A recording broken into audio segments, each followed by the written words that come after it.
Hey Alex, my name is Alex, and I sell people to be high ticket closers. Okay. Yeah. So our price is 2K. Our CAC right now is 4 to 1. Yeah, but you're selling over the phone?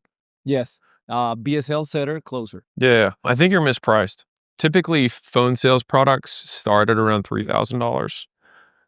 If you're doing it like an automated sales machine, like you just have a straight VSL to a checkout page, is usually where you'll be in that sub 2000 range. And so you're right on that cusp where it probably makes more sense to be selling at like a 5 or a 6K. And instead of selling the course, ask the question like, what would I need to add to this thing to make it worth $6,000 or $8,000? Because you're already getting the people who want that help, and you're giving them something that's moderately valuable. Let's be real, 27% of them are going to make a login. And so if we want them to actually like succeed, then basically adding in more perceived likelihood of achievement, so lower the risk for them by adding the pieces that they will struggle the most with. And then once you have statistics or data on how successful they are, then you want to include that in your VSL and your marketing. So you want to track how well they do, and then you can state the facts and tell the truth that you actually have a good product, and then people can make an informed decision about how good the product is based on what has happened so far to people just like them. How can I track that information? Like How do you track it? yes, like the experience. You don't need to track their experience much at all. You need to track the outcome that you promise, because you're selling them something, right? I'm assuming you're selling them some opportunity of getting a job as a closer, correct? Yes. Right. And so it's what percentage of people get placed, what's the average pay that they get.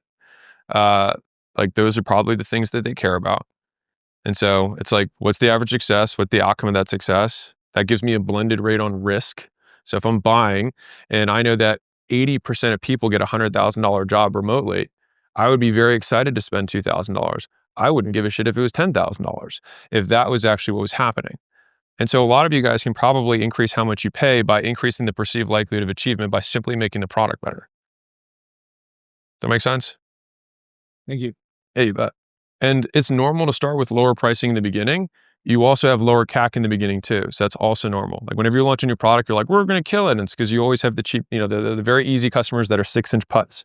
They already know you, they like you or whatever, they follow you for a little bit.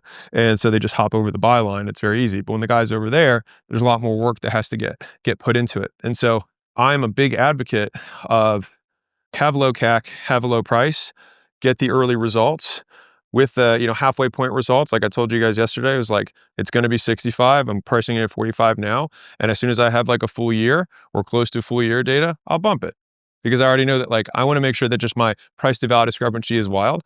The first people who took a shot when I had 0, I was like, hey, this is going to go way up. But I just need really good data. So just crush it for me, please. Please do what I tell you to do. Don't start another business.